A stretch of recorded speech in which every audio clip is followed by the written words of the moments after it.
तो ठीक है, लास्ट क्लास में हमने क्या किया था ना, उस पर एक क्वेश्चन और देखते हैं। सिलेक्शन ही चल रहा था हमारा, याद रखना, एलिमेंट्री।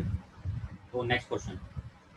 और कल मैंने कुछ क्वेश्चन, एक दो क्वेश्चन ग्रुप पे डाले थे, ठीक है, जो बहुत सारे बच्चों ने रिप्लाई भी किया उसका, और सही आंसर भी निकाला था, ठीक है। क्योंकि जो मैं करा रहा हूँ, ठीक है, वो जेई लेवल का है, याद रखना, ठीक है। Let 11 player to be selected from a pool of from a pool of 10 batsmen, 8 bowlers,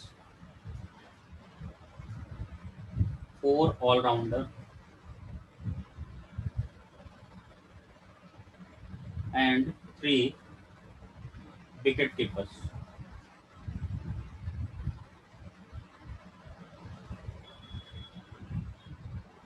Then find the number of ways of selection if first part no restriction, कोई भी रिस्ट्रिक्शन नहीं है, कुछ किसी को भी सेलेक्ट करो खुल के बिल्कुल, ठीक है। तो सबसे पहले क्वेश्चन पढ़ लेते हैं। देखो, हमें एक क्रिकेट टीम बनानी है, तो वो 11 प्लेयर की क्रिकेट टीम बनानी है।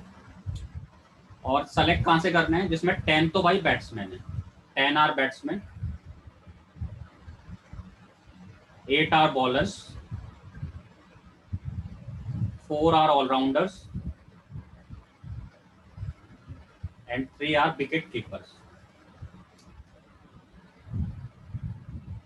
ठीक है। दीज पर्सन आर, मतलब दीज प्लेयर्स आर अवेलेबल, ठीक है। And you have to make a team of 11 players, सही है। अच्छा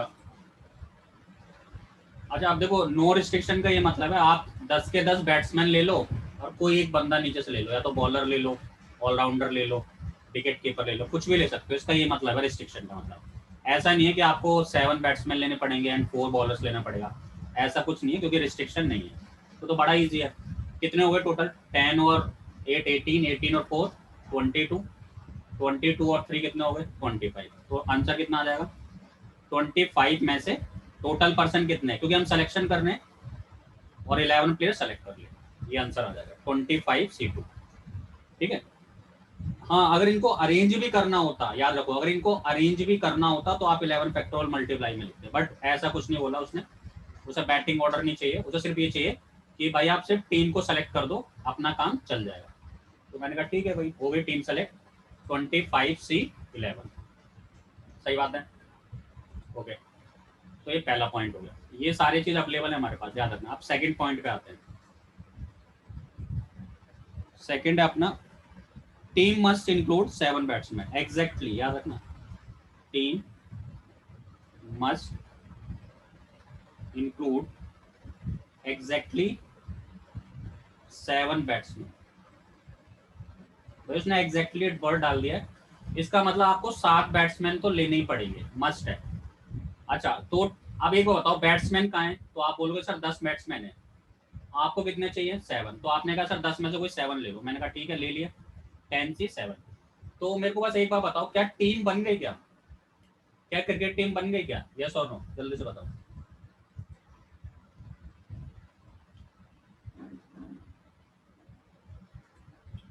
नहीं बनी है, ठीक है। एक बार फिर से क्वेश्चन देख लो जो लेट आया है, ठीक है, क्वेश्चन देख लो भाई।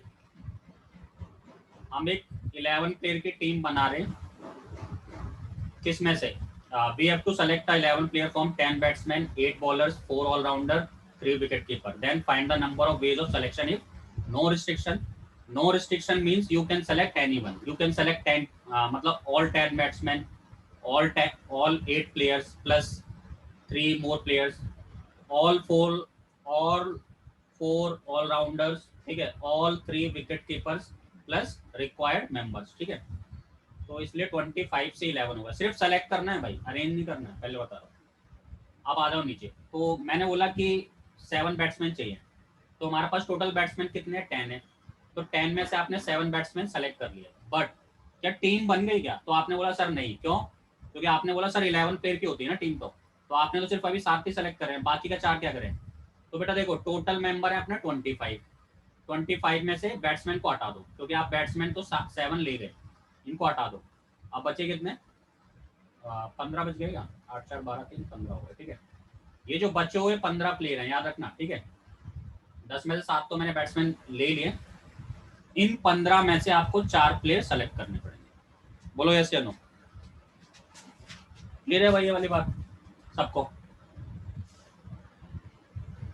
अब एक बच्चे के मन में डाउट आए कि भाई तो ऑलराउंडर भी तो बैटिंग करते हैं, बट उसने पहले से क्लियरली मेंशन कर रखा है जो रिकग्नाइज बैट्समैन है ना वो 10 ही है। ऑलराउंडर भले बैटिंग करते हैं, उससे कोई मतलब नहीं है। ऐसे तो बॉलर भी बैटिंग करता है ना, जब भाई उसका नंबर आएगा तो बैटिंग तो उसे भी करनी पड़ेगी, सही बात है ना। तो ये हो गया सेकंड आंसर। सी सी क्या है? Team contains 6 batsman and 4 bowlers. अब इसका तुम मुझे आंसर बताओ। आपको 6 तो बैट्समैन चाहिए और 4 बॉलर चाहिए। 6 बैट्समैन 4 बॉलर, ये रहा डेटा ऊपर पूरा। 10 बैट्समैन है, 8 बॉलर है, 4 ऑलराउंडर है, 3 विकेट कीपर है। आपको 6 बैट्समैन चाहिए, 4 बॉलर चाहिए। यहाँ पे लिख देते हैं छोटा सा, फिर रब कर दूंगा। 6 बैट्समैन 4 बॉलर, ये आपको चाहिए। चलो इसका कमेंट कर दो, कितने बेस बनेंगे।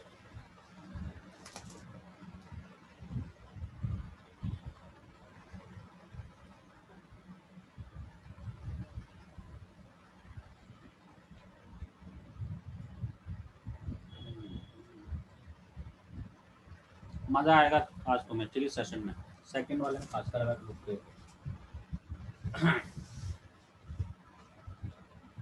10C6। अच्छा क्वेश्चन ये रहना, ये डेटा दे रखा है मैंने, देखो तुम्हारे सामने डेटा लिख तो दिया 10 8 4 3। तो क्वेश्चन पहले सही से पढ़ लो और कॉपी पे एटलीस्ट ये लिख लो 10 8 4 3, क्योंकि सारे क्वेश्चन इसी पे चलेंगे ना अभी, एक के बाद इसी पे चलेंगे सारे। समझ रहे हो मेरी बात? तो ये डेटा आपके पास होना चाहिए, क्योंकि मैं तो अभी इसे स्क्रॉल करूंगा, ठीक है। 10C6 8C4 बिल्कुल करेक्ट है, ठीक है। 10 में से भाई नहीं नहीं, थोड़ा सा गड़बड़ हो गई भाई, थोड़ी सी गड़बड़ हो गई, खुद सोच लो।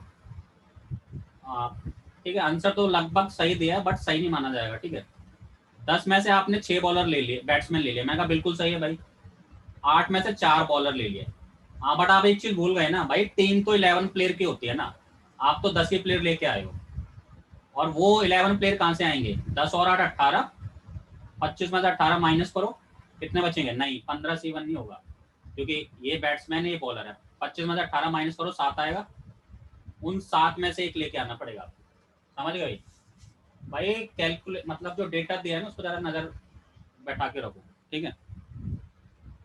और टास्क कंप्लीट नहीं हुआ, मल्टीप्लाई आ रहा है भाई, जो मैं पढ़ाता हूँ ना पहले उसी को यूज करा है, कुछ नया यूज नहीं करा। और ये मैथ से याद रखना, जो नया आया हो क्लास में उसको हवा भी नहीं लगेगी उसकी, ठीक है। याद रखना मेरी बात, क्योंकि मैथमेटिक्स है, जो फर्स्ट क्लास से नहीं ज्वाइन करेगा। और वैसे भी परम्यूटेशन चल रहा है, ठीक है। D at least 1 wicket keeper, कम से कम 1 विकेट कीपर चाहिए इसे, ठीक है। तो एक बार फिर से डाटा लिख देगा क्या? But there is no exactly word, क्यों भाई? अरे खुद सोचो ना भाई कि तुमने 10 बैट्समैन मतलब 10 में से 10 बैट्समैन से 6 बैट्समैन ले लिए और 4 बॉलर ले लिए, तो भाई जो बचे हुए उसमें से तो निकालना पड़ेगा तुम्हें बंदा। ये थोड़े ना इसके रख दोगे, फिर तो अगर मान लो तुमने इसमें से एक एक्स्ट्रा बंदा ले लिया गलती से, तो भाई फिर 5 बॉलर हो जाएंगे, और इसमें से एक्स्ट्रा बंदा ले लिया फिर तो 7 बैट्समैन हो जाएंगे। तो भाई तुम्हें एग्जैक्ट 4 दिया है। अच्छा तुम ये बोल रहे हो एग्जैक्टली लिखा है, अरे भाई ये 6 लिख दिया है ना, इसका मतलब ही एग्जैक्ट होता है। अब ये बार बार लिख के तुमने दिखाया जाएगा भाई कि 6 बैट्समैन। अच्छा 6 बैट्समैन को तुम 7 बैट्समैन बोल सकते हो क्या? पहले तो ये बता दो मुझे, 6 को 7 बोल दोगे क्या? नहीं बोल सकते, ठीक है। ध्यान रखो, ये तो लैंग्वेज है, ठीक है। नेक्स्ट आ जाओ, एटलीस्ट 1 विकेट कीपर, कम से कम 1 विकेट कीपर हो। डाटा फिर से लिख लेते हैं। 10 बैट्समैन है, 8 बॉलर है, और विकेट कीपर कितने हैं भाई? 4 है क्या? 4 ऑलराउंडर है, ऑलराउंडर। और 3 कौन है भाई? विकेट कीपर, सही है क्या? ओके आप देखो ध्यान से भाई, मैंने बोला कम से कम एक विकेट कीपर होगा। अब आपके माइंड में आएगा अच्छा सर कम से कम एक, तो विकेट कीपर एक भी हो सकता है। मैंने कहा बिल्कुल सही है। विकेट कीपर दो भी हो सकते हैं। मैंने कहा बिल्कुल सही है। तीन भी हो सकते हैं, क्योंकि लैंग्वेज का तो ये मतलब है, या तो आप एक विकेट कीपर सेलेक्ट कर लो, या तो आप दो विकेट कीपर सेलेक्ट कर लो, या तो आप तीन विकेट कीपर सेलेक्ट करो। मैंने कहा बिल्कुल चलेगा, कोई दिक्कत नहीं, क्योंकि एटलीस्ट का मतलब यही है। चलो अब जब मैं एक विकेट कीपर लेता हूँ, ध्यान सुनना, एक विकेट कीपर लूंगा तो विकेट कीपर कहां से सेलेक्ट करूंगा? तीन में से, 3C1 इंटू, अब मेरे को बट प्लेयर तो मेरे को 11 चाहिए, सही बात है। टोटल प्लेयर है 25, 25 में से 3 माइनस करो 22। तो अब जो बचे हुए प्लेयर है ना 10 के 10, वो आप 22 में से सेलेक्ट करोगे। बोलो क्लियर है वाला पॉइंट है नहीं है? जल्दी से बोलो। और इसको लिख भी लो भाई, ये विकेट कीपर है और ये रेस्ट प्लेयर है, और वो 22 में से ही लेंगे हम। बोलो ये वाला पॉइंट क्लियर है क्या सबको? यस या नो? जल्दी से बोलो। ये कंप्लीट नहीं हुआ कहीं सोच रहे हो तुम, क्योंकि केस तो बेटा एक और है अभी तो। अभी तो दो भी चाहिए भाई, एटलीस्ट वन बोला है ना, तो दो विकेट कीपर भी तो आ सकते हैं, तो इसलिए प्लस लिखूंगा। टास्क खत्म हो गया है, बट केस एक और है। समझना मेरी बात, जो लैंग्वेज बोल रहा हूँ ना, एक्चुअल में इसका मीनिंग हिंदी में ही है, ठीक है। जो परम्यूटेशन कॉम्बिनेशन है ना, अगर कोई इसे इंग्लिश में पढ़ाए ना तो समझ नहीं आएगा, पहले चीज सुन लो, ठीक है। इसका मतलब ही हिंदी है, ये हिंदी के लिए बना है, पहले बता दूं। ये अकेला चैप्टर है मैथ्स का जो हिंदी के लिए बना है, या तो तुम्हारी कोई लोकल लैंग्वेज जो तुम्हें समझा पाए, ठीक है, ये भी डिपेंड करता है, सही है। इंग्लिश में इसका मतलब ही नहीं है, इंग्लिश में कोई इसे समझा नहीं सकता 100%, याद रखना है, ठीक है। 3C1 20C10, ठीक है। अच्छा नेक्स्ट का आ जाओ। अब मेरे को कितने विकेट कीपर चाहिए? दो, तो तीन में से दो विकेट कीपर सेलेक्ट कर लिए। अब बोलोगे सर दो प्लेयर तो आ गए, 9 प्लेयर और दे दो मुझे, तो मैंने कहा भाई ले लो 22 में से 9 प्लेयर ले लो। अब लास्ट पार्ट तो आप समझ ही गए हो, थर्ड के लिए तीन विकेट कीपर का मतलब तीन में से तीनों विकेट कीपर निकाल लो, और 22 में से 8 प्लेयर निकाल लो। बोलो भाई क्लियर है वाली बात या नहीं है? जल्दी से बोलो, यस और नो। ठीक है। अब इसी को ना एक बच्चा थोड़ा सा स्मार्ट है, वो से बाइजेक्शन से सोच सकता है। इस रूल से बेटा, बाय बाइजेक्शन रूल। किससे? By bijection rule. वो क्या करेगा? टोटल वेज, क्या करेगा बेटा वो? Total ways minus no wicket keeper लिख देगा। No wicket keeper, no wicket keeper का बेटा अपने आप में मतलब ये है, अगर आप टोटल में से, ध्यान सुन लेना मेरी बात, अगर आप टोटल में से एक भी मतलब एक भी विकेट कीपर सेलेक्ट नहीं कर रहे, तो बेटा इसका मतलब ही यही है कि आप at least one wicket keeper select कर रहे हैं। बोलो मानते हो इस बात को? नहीं मानते? इसलिए बेटा सेट्स भी पढ़ाया जाता है इसी की वजह से, ठीक है। बोलो भाई मानते हो इस बात को? नहीं मानते? जो मैंने लिखा है नीचे, जल्दी से बोलो। नहीं मानोगे क्या? मानना पड़ेगा भाई इसे तुम्हें, ठीक है। तो अगर मैं टोटल वेज में से वो वाले वेज हटा दूं जहां पे एक भी विकेट कीपर नहीं आया है, तो उसका मतलब यही है, टोटल में से अगर तुम ये माइनस कर रहे हो, उसका मतलब एटलीस्ट वन विकेट कीपर आ गया है। अब टोटल वेज तो मैंने तुम्हें ऑलरेडी बता दी, जहां पे कोई भी रिस्ट्रिक्शन नहीं था, तो 25 से 11 माइनस। अब एक बार बताओ, एक भी विकेट कीपर नहीं, एक भी विकेट कीपर तुम्हें चाहिए नहीं, तो विकेट कीपर देख लेते हैं कितने। तो कह रहा आपने बोला सर 3 है, तो भाई इनको हटा दो, चलो भगा दो इन तीनों को। कह रहा भाई तुम नहीं आओगे इस बार टीम में, किसी और से विकेट कीपिंग करवा लेंगे, ठीक है, जैसे तैसे। तो बच कितने जाएंगे? 10, 18, 18, 4, 22। तो इन जो 22 प्लेयर है ना, इसमें से 11 सेलेक्ट कर लूंगा। और याद रखना मेरी बात, तुम घर पे इसको सॉल्व कर लेना, इसका आंसर इस पूरे का और नीचे वाले का आंसर एक ही आएगा। बोलो भाई क्लियर है वाली बात या नहीं है? जल्दी से बोलो। मैं सारे तुम्हें वेज बता दे रहा हूँ इसके, ठीक है, क्या क्या पॉसिबिलिटी है। आगे बढ़ जाऊं? चलो फिफ्थ पार्ट।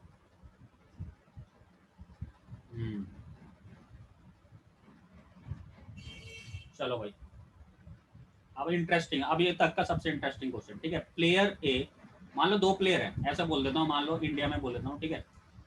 कोई भी रहेगा, जैसे प्लेयर ए बोल देते हैं, ठीक है। प्लेयर ए रिफ्यूजेस टू, ये भाई रिफ्यूजेस है, ठीक है, मना कर देता है। Player A refuses to play with player B. Player A player B के साथ खेलने से मना करता है भाई, दोनों की बनती नहीं है। मान लो तुम्हारी कॉलोनी में कोई मैच हो रहा है, कह रहा भाई अगर बी खेलेगा ना, ए क्या बोलता है, ध्यान सुनना, बी कुछ नहीं बोल रहा, याद रखना, बी कुछ नहीं बोल रहा, बी शांत है। ए क्या कह रहा है? भाई अगर बी खेलेगा ना तो मैं नहीं खेलूंगा, सिंपल सी बात। याद रखना बी की कोई कंडीशन नहीं है, कंडीशन किसकी है, ए की है। ए कह रहा है अगर भाई ये बी खेलेगा ना तो भाई मैं नहीं खेलूंगा, सीधी सी बात है। ठीक है, तो अब क्या क्या केस बन सकते हैं, देखो ए और बी दो बंदे हैं, दो प्लेयर हैं, तो एक मैच हो रहा है मान लो, एक क्या हो रहा है बेटा, मैच हो रहा है, तो क्या क्या केस बन सकते हैं, या तो भाई दोनों खेल जाएं, ए बी का मतलब दोनों खेल लें, सही है। अब क्या है, ए ए खेल रहा है बट बी नहीं खेल रहा, सही है, ये भी हो सकता है। मतलब किसी मैच में ए आ गया बट बी भाई छुट्टी पे चला गया, मतलब चोट वोट लगी उसे। भाई ऐसा भी तो हो सकता था कि ए के चोट लग गई, अब ए नहीं खेल रहा और बी खेल रहा है, और एक केस ऐसा हो सकता है कि दोनों ही नहीं खेल रहे। पहले तो ये चीज बताओ कि ये बात क्लियर है कि ये चार केस बन सकते हैं ना, अगर ए और बी दोनों खेलेंगे ना तो ये चार केस बन सकते हैं, बोलो यस या नो, या तो दोनों ही नहीं खेलेंगे, या अब वो तो हम बाद में डिसाइड करेंगे कौन सा अपने पास फेवरेबल है, कौन सा फेवरेबल नहीं है, वो बात अलग है। बट केस यही बन सकते हैं अगर ए और बी दोनों खेलेंगे, या तो वो दोनों खेलेंगे, इसका मतलब क्या है, बोथ प्लेड। इसका मतलब है A played but B doesn't play, ठीक है। इसके बाद A doesn't play B played, और A doesn't play B doesn't play, ठीक है, इसका ये मतलब है, सही है। बट अब फेवरेबल बताओ, तुम एक बताओ, ये पहला केस है, दूसरा केस है, तीसरा है, चौथा है। अब तुम्हें बताओ फेवरेबल कौन है इसमें, फेवरेबल का मतलब जो तुम्हें चाहिए। ए मना कर रहा है अगर बी खेलेगा, तो बताओ, इसका मैं नंबर 1 कर देता हूँ, 2, 3 और 4। अब बताओ फेवरेबल कौन है तुम्हारे हिसाब से, जल्दी से बोलो। फेवरेबल का मतलब समझ रहे हो ना, 2 और 3। डी नहीं खेल रहा, बिल्कुल सही है, सिर्फ 2। भाई मैंने बोला ना बी की कोई कंडीशन नहीं है, भाई बी बी ने तो अपनी कंडीशन रखी ही नहीं पहली बात, तो भाई 2, 3, 4 फेवरेबल होगा, बिल्कुल सही है, ठीक है। अब तो मैं क्लियर कर दूं ये वाली बात, ये फेवरेबल है और ये अनफेवरेबल है, बोलो। अब कैसे आप बोलोगे, देखो भाई ए खेल रहा है बी नहीं खेल रहा, तो ए के तो मजे है, ए की एक कंडीशन है, ए की कंडीशन को सेटिस्फाई करवाना पड़ेगा। ए क्या कह रहा है, अगर भाई बी खेलेगा ना तो नहीं खेलूंगा, तो बी तो अपने आप चला गया, चोट लग गई है उसे, तो भाई ठीक है, ए के मजे हैं, उसकी कंडीशन फॉलो हो गई। अब भाई यहाँ तो एक खुद ही चोट लग गई, एक को मतलब एक खुद इंजर्ड हो गया, अब भाई बी खेले ना खेले क्या फर्क पड़ता है उसे, ये तो खुद ही नहीं आ रहा मैच में, तो भाई बी आए चाहे ना आए क्या फर्क पड़ता है, सही है। और एक मैच में क्या करते हैं, दोनों ही नहीं खेलते, तो भी तो एक ही कंडीशन फॉलो होगी ना, एक ही कंडीशन ये है कि बी के साथ नहीं खेलना चाहिए, तो यहाँ भी ये बी के साथ नहीं खेल रहा क्योंकि ये खुद ही मैच में नहीं है, और यहाँ तो दोनों ही मैच में नहीं है। तो बताओ ये बात मानते हो नहीं मानते, जल्दी से बोलो, यस और नो। मानते हो भाई, ठीक है, बस आप क्या, तो कोई बच्चा भी आगे से केस बना देगा, ठीक है। तो ये अपने फेवरेबल है, याद रखना इन चीजों में फेवरेबल चल रहा है। तो देखो पहले के मैं केस बनाता हूँ, पहले केस में ध्यान से सुनना, ए खेल रहा है बी नहीं खेल रहा है, इसका मतलब एक प्लेयर आ गया, कितना प्लेयर आ गया भाई, एक प्लेयर आ गया, कितने चाहिए तुम्हें, तुम बोलोगे सर हमें तो आ, मतलब 11 प्लेयर चाहिए, और 2 प्लेयर जा चुके हैं भाई, क्योंकि बी तो मैच में है ही नहीं और ए खेल रहा है, तो एक तो सेलेक्ट हो चुका है ऑलरेडी। देखो ऐसा एक मैच हुआ है तुम्हारी कॉलोनी में, ठीक है, या फिर जो भी है, ए मैच में खेल रहा है, तो भाई ए तो फिक्स है, उसको तो तुम हटा नहीं सकते, और बी वैसे ही नहीं आया तो ये वैसे ही आउट हो गया प्लेयर से, यानी 2 प्लेयर हट चुके हैं तुम्हारे। अब बचे हुए तुम्हें प्लेयर सेलेक्ट करने, जो बचे हुए हैं उनमें से 11 प्लेयर सेलेक्ट करने, तो क्या आंसर आएगा भाई इसका,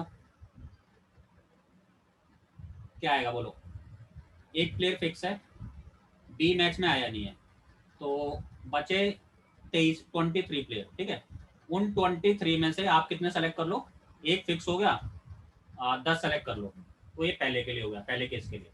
दूसरे पे आ जाओ भाई, दूसरा क्या कहता है, ए नहीं आ रहा बी आ गया, तो फिर से यहाँ पे एक प्लेयर वैसे गया भाई छुट्टी पे, और बी वैसे फिक्स हो गया, तो फिर से तुम क्या बोलोगे, 23 से 10 ही बोलोगे, सही बात है क्या, है ना।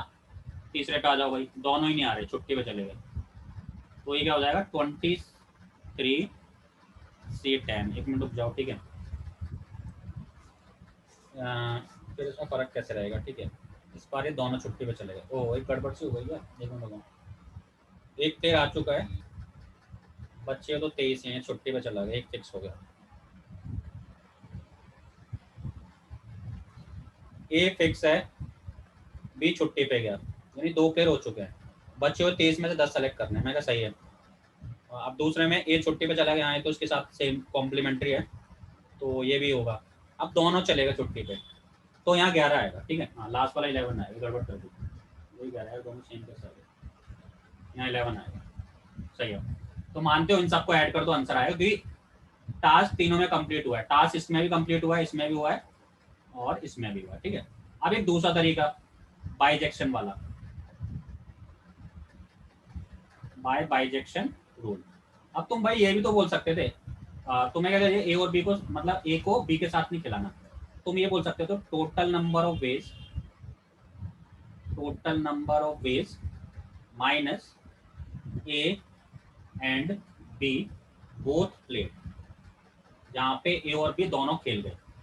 बोलो भाई सही बात है, ठीक है। तो टोटल नंबर ऑफ वेज कितने हैं, वही 25 से 11, और दोनों अगर खेल रहे हैं मैच में तो 2 प्लेयर तो फिक्स हो गए।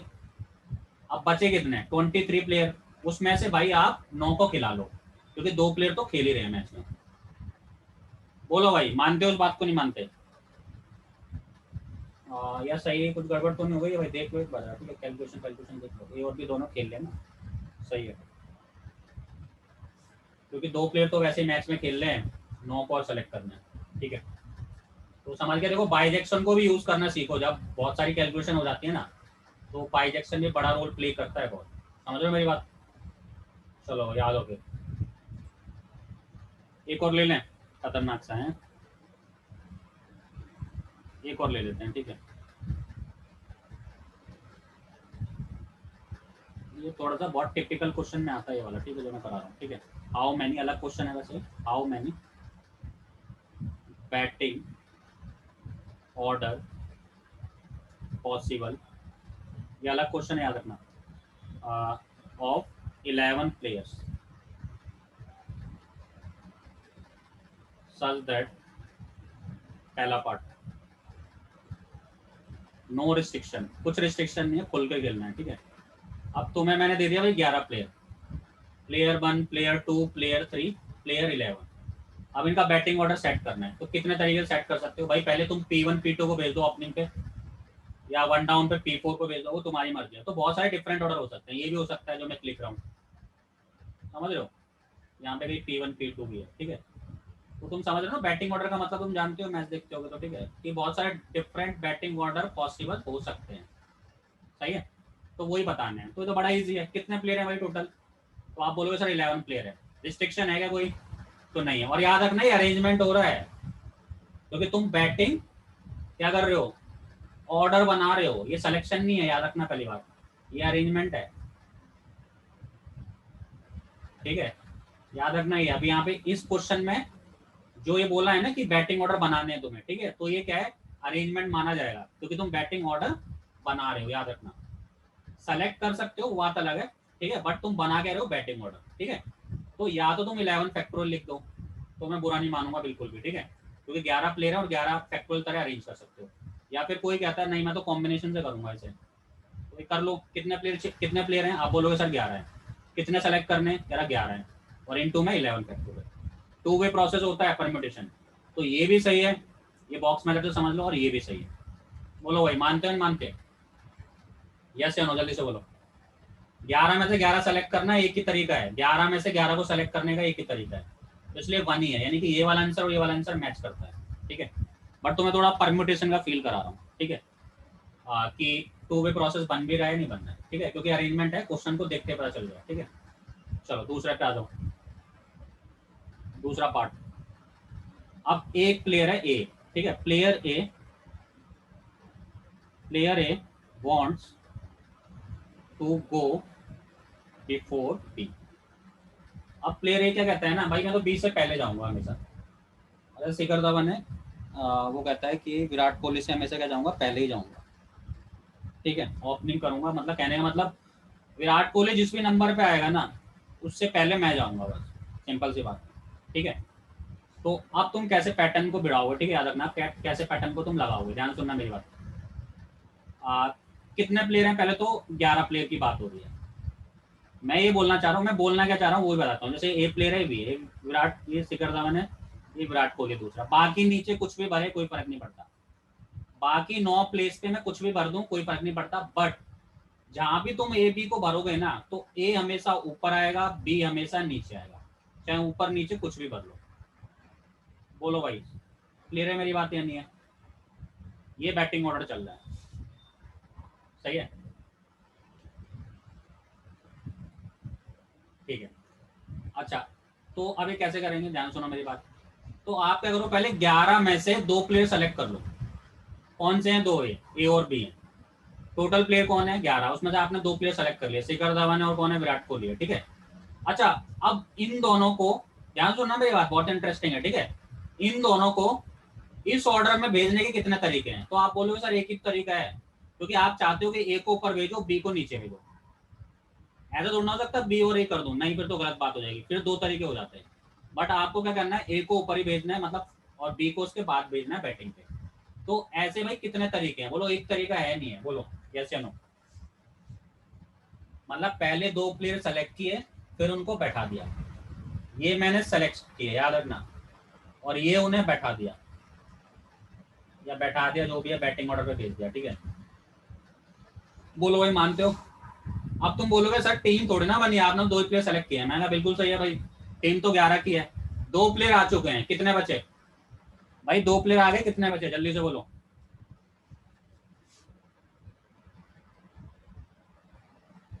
9 प्लेयर बचे, तो 9 को 9 अरेंज कर दो 9 फैक्टोरियल तरीके से, क्योंकि ये 9 तो कहीं भी बैठ सकते हैं। ऊपर ऊपर ये मतलब ऊपर मान लो 4 प्लेस हैं, नीचे कुछ प्लेस हैं, कहीं भी बैठ सकते हैं। बट होंगे कितने? 9 फैक्टोरियल तरीके से होंगे, बट ये दोनों एक के साथ रहेंगे, वो भी इसी ऑर्डर में रहेंगे, ए बी ए बी। अच्छा क्वेश्चन है काफी, ठीक है। दे देने किसी को भाई, पूरे दिन यही सॉल्व करेगा वो, ठीक है, क्योंकि जिसको क्रिकेट से प्यार है ज़्यादा उसको दे यहाँ पे, ठीक है। चलो अब एक जाते जाते तुमसे एक और पूछ लिया जाए, ठीक है। अब आप 3 प्लेयर को भी भेज सकते हैं, वो आपकी मर्जी है, ठीक है। मान लो वो बोलना चाहता है कि A B C wants to bat in same order. Same order का वही मतलब, इसका आंसर आप मुझे कमेंट करो जल्दी से। सेम ऑर्डर का मतलब ये है कि ए पहले आएगा, फिर बी आएगा, फिर सी आएगा, और टोटल 11 प्लेयर हैं। आप बताओ भाई क्या है इसका आंसर, जल्दी से बता दो, फिर आगे बढ़ रहा हूँ मैं, ठीक है।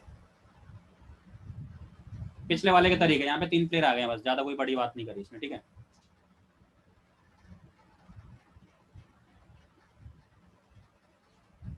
इलेवन सी 3 into 1 इनकम्प्लीट है। अबे ध्यान दे लो, ध्यान, समझ रहे हो क्या बोल रहा हूँ मैं? परम्यूटेशन चल रहा है ये, समझ रहे हो, मजाक नहीं है बिल्कुल भी, हल्के में मत लेना चाहिए कभी भी। हाँ, 11 से 3 into 1 into 8 फैक्टोरियल, ये बिल्कुल सही है, ठीक है। 11 से 3 into 1 into 8 फैक्टोरियल, क्योंकि ऐसा एक ही तरीका है जब ये इस ऑर्डर में बैटिंग करने आएंगे, कहीं भी करवा लो इनसे बैटिंग, बट ऑर्डर सेम रहेगा। अब थोड़ा सा इसको ट्विस्ट करते हैं, ठीक है। ट्विस्ट कैसे? लो भाई क्वेश्चन तुम्हारे सामने, ठीक है। क्वेश्चन क्या कहता है? ए wants to bat before B and B wants to bat after C। अब भाई ट्विस्ट कर दिया, कंडीशन डाल दी, कह रहा ठीक है, अब इनका बैटिंग ऑर्डर थोड़ा सा अलग है, कह रहा ए बी से पहले आएगा। मैंने कहा यार सही है, ए बी से पहले आ गया बैटिंग ऑर्डर में, मतलब चलो इसे ऐसा लिख देते हैं तो फील आएगा, ठीक है। ए बी से क्या आ गया? पहले आ गया बैटिंग में, मैंने कहा ठीक है। और B wants to bat after C, B C के बाद आना चाहता है, तो एक केस ही हो गया, बोलो सी और बी, है ना, समझ रहे हो? तो इन दोनों को अगर मर्ज कर दें, दोनों को, इन दोनों को अगर मैंने मर्ज कर दिया, तो इसका मतलब क्या है? ए सी बी, सही है, ए सी बी, ठीक है। बट ध्यान सुनना भाई, बट इसने सिर्फ ये बोला है, ए क्या चाहता है? बी से पहले बैटिंग करना चाहता है, सही बात है ना। बट ए ने सी के साथ तो कुछ बात नहीं बोली, ऐसा तो नहीं बोला ना ए ने कि भाई सी से पहले बैटिंग करूंगा, नहीं। तो बेटा एक केस और बन सकता है, सी ए बी, बोलो सही है नहीं सही है, यस या नो? भाई ए ने सी के साथ कुछ प्रॉमिस नहीं किया है, ए ने बी के साथ प्रॉमिस किया है कि भाई बी से पहले बैटिंग करूंगा। अब सी चाहे ए से पहले बैटिंग कर ले, कोई फर्क नहीं पड़ता, और दोनों कंडीशन बिल्कुल मैच करती हैं।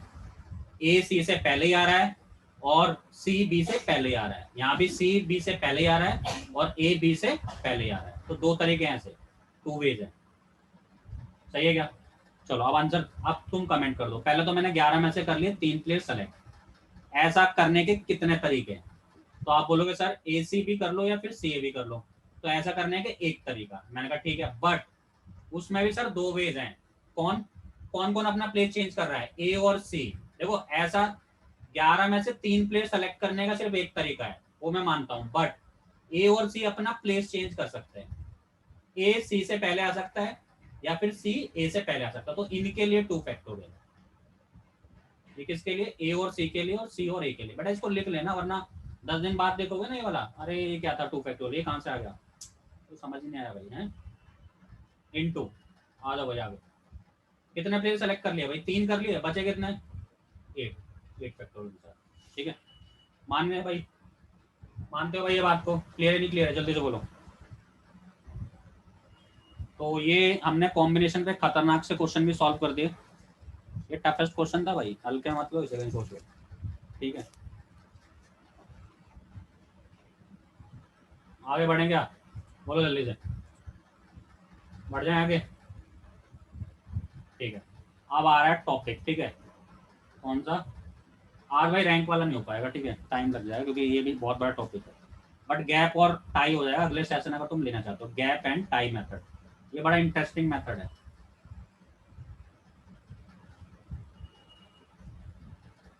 गैप का तो मतलब समझते हो? ठीक है, गैप दे रहे किसी दो, मतलब स्पेस दे रहे हैं बीच में, और टाई का मतलब बांधना होता है। ठीक है, टाई का मतलब क्या होता है? बांधना। ठीक है, और इसका मतलब क्या है? स्पेस देना, खाली जगह छोड़ना। ठीक है, जो भी है सही है। अच्छा बेटा समझ आना चाहिए, और ये चैप्टर हिंदी के लिए बना है, पहले मैं तुम्हें बता दूं। ठीक है, इंग्लिश में समझा के दिखा दो। ठीक है, चलो देखो जरा, पहले मैं गैप मेथड की बात करूंगा। क्या होता है भाई ये गैप मेथड? पहले तो एक बड़ी बड़ी बातें कर देते हैं, मतलब एक बड़ी सी एक लाइन लिख देता हूँ। ठीक है, देख के लिखूंगा वैसे तो, चलो बिना देखे लिख सकता हूँ। ठीक है, in if n different objects are n different objects are to be permuted, याद रखना permuted, in a row such that, साथ साथ लिखते जाओ इसे, such that are particular objects are to be placed together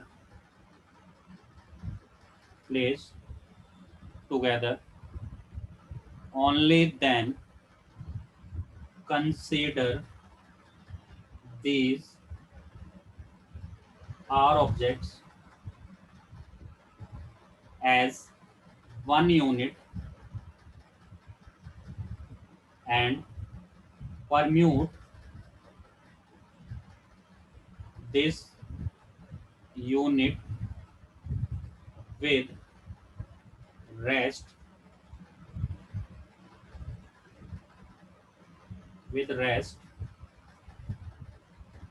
and then permute within this unit। ठीक है, आप बोलो क्या लिख दे, ठीक है, इतना बड़ा समझ ही नहीं आया मुझे तो बिल्कुल, कोई दिक्कत नहीं है, नहीं आया समझ तो फर्क नहीं होता। ठीक है, आगे मैं से थोड़ा सा मॉडल बना के समझा दूंगा, ऐसे कोशिश करते हैं समझने की। ठीक है, अगर आपके पास है एन डिफरेंट ऑब्जेक्ट, ध्यान सुने ना, और आपको एक रो में परम्यूट कराना है, मतलब मैंने कहा भाई 6 लड़कों को बैठाना है रो में, सही है, such that are particular object are to be place together, और उन्होंने बोला भाई 6 दोस्त हैं, बट भाई उनमें 3 दोस्त क्या कहते हैं, 3 फ्रेंड, भाई हम एक ही साथ बैठेंगे, हम अलग अलग नहीं बैठेंगे, कुछ भी कर लो तुम, एक के एडसेंट में एक बैठेगा, मतलब अगर बैठेंगे तीनों तो भाई एक साथ बैठेंगे, वरना नहीं बैठते। ठीक है, तो वही कहना चाहता है, अगर एन डिफरेंट ऑब्जेक्ट है और आपको उसको एक रो में परम्यूट करवाना है, ठीक है। और उसमें से आर ऐसे बंदे हैं ना जो भाई जिद्दी हैं बहुत ज्यादा, ठीक है, भाई एक के साथ बैठेंगे, हम नहीं बैठेंगे भाई, अलग कुछ भी हो जाए भले, ठीक है। तो फिर हम क्या करते हैं, फिर हम गैप मेथड अप्लाई करते हैं। उस केस में हम क्या करते हैं, गैप मेथड को अप्लाई करते हैं, ठीक है। Only then consider this are object as one unit. तो उस केस में ये जो आर ऑब्जेक्ट है ना उसको एक यूनिट मान लो आप, and permute this unit with rest, जो बचे हुए बंदे उसके साथ परम्यूट करा दो, एंड इसके अंदर भी परम्यूटेशन लगा दो। क्यों? क्योंकि जो तीन बंदे बैठाए ना आपने, वो आपस में भी अपना प्लेस क्या कर सकते हैं, चेंज कर सकते हैं। अभी आगे मैं समझाऊंगा इसे, ठीक है। तो ये गैप मेथड है भाई। क्लियर है वाला गैप मेथड? जल्दी से बोलो।